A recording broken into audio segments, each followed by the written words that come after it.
The Lost City, is it good? Is it bad? Should you go? Should you not? Find out today. Hi, how you doing today? It's just Jesse. I hope you're having a good day. And today, yes, The Lost City, we are going to go at AMC Hawthorn 12 at 2 o'clock in Dolby. That's right, in Dolby. If you don't know who I am, hello. Hi, my name is Jess. My YouTube channel, it's Just Jess. Here we do movie reviews, giving you the biggest and best reviews of the movies that are released at the time. So please hit that like button, hit that subscribe button, and don't forget to turn on notifications so you never miss a video. Stick around towards the end because we are going to talk about it. The Lost City, we're going to leave.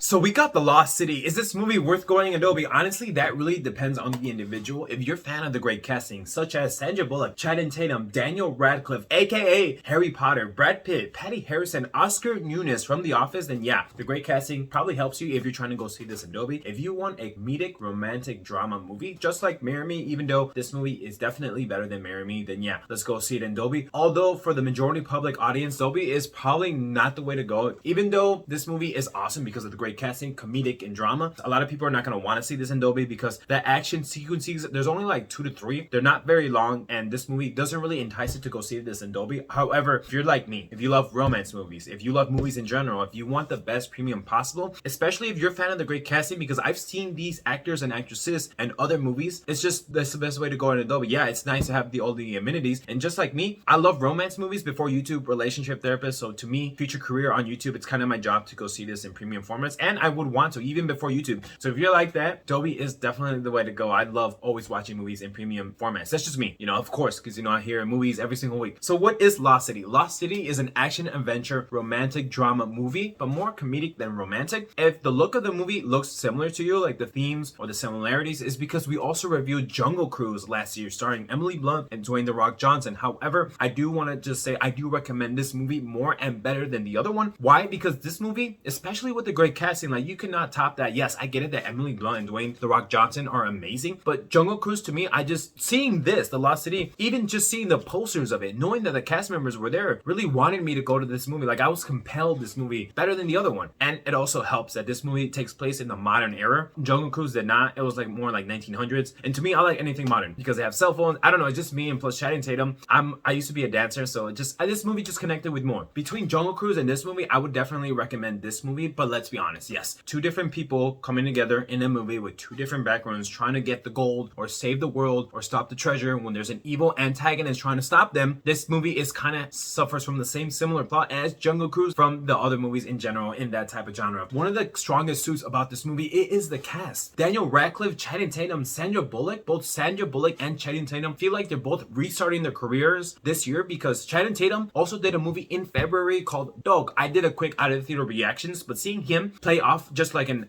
dog character was still nice comedic timings, even though here he has Sandra Bullock to do it with, even though Sandra Bullock started off as comedic roles, just like The Proposal with Ryan Reynolds. Last movie I saw was Gravity. Daniel Radcliffe, great cast of supporting characters. That is one of the strongest suits of this movie. Yes, some people are going to argue that Jungle Cruise had 2 amazing stars, but this has way more stars than Jungle Cruise. Sandra Bullock plays Loretta Sage, an author who is trying to finish her last chapter of her final book when she occurs to have some sort of writer's block. She obviously misses the passing of her husband and has a publisher played by Davine Joy Randolph as Beth, who keeps contacting her because she never leaves her house. She wants to make sure the book is okay so they can start the press tour. So the press tour happens, and guess what? The cover of the book, or the knight in shining armor, his name is Dash/Alan, played by amazingly Channing Tatum. After the book tour, things go wrong and Sandra Bullock's character gets kidnapped by Abigail. And guess who Abigail is played by? Daniel Radcliffe. Abigail's character, played by Daniel Radcliffe, his motivations are the same. He wants to use the protagonist to his doing. He wants to get this treasure, he wants to get the gold, and he wants their help because he can't do it himself, and he's like an evil Lord Emperor that has henchmen at his back. And yes, plot is kind of similar. And just because I like this movie more than Jungle Cruise, I'm not gonna lie and be critical. Like, yeah, it kind of suffers from the same plot. However, what makes this interesting, because it's Daniel Radcliffe. If you guys don't know, Daniel Radcliffe played in all the Harry Potter movies, so seeing him tagging an antagonist role was very different in my eyes because I did not want to keep seeing Harry Potter in Lost City.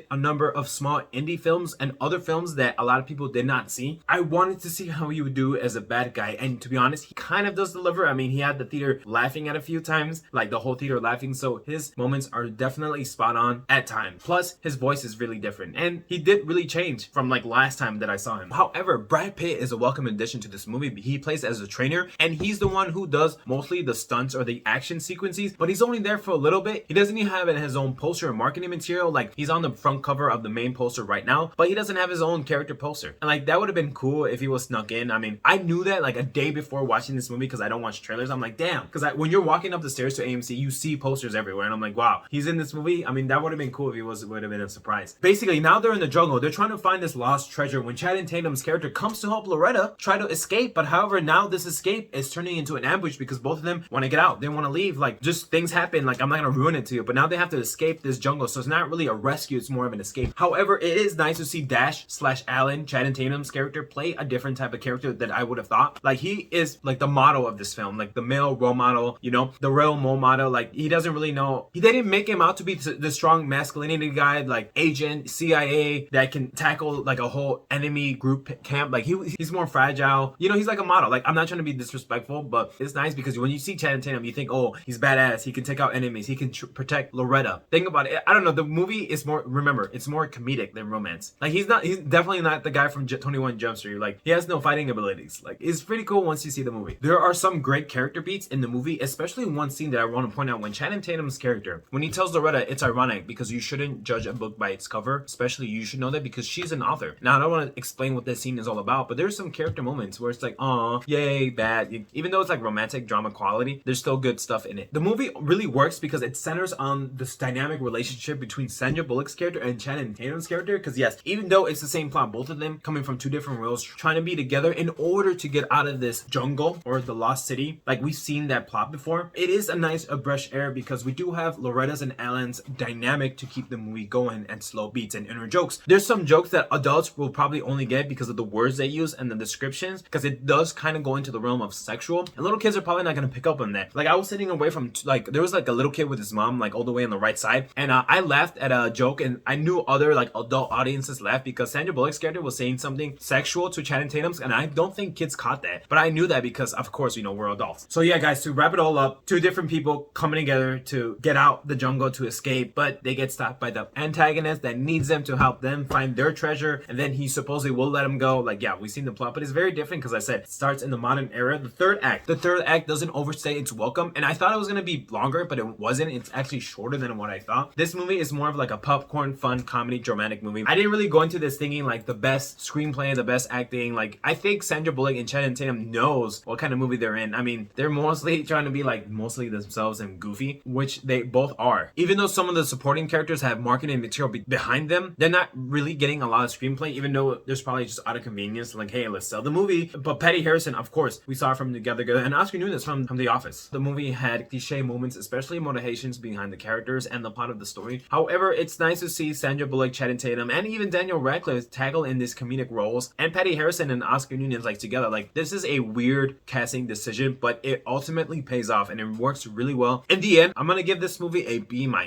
As always, guys, if you made it this far, I appreciate you so much. Maybe consider hitting that subscribe button so you never miss any movie news information. With that, guys, take care.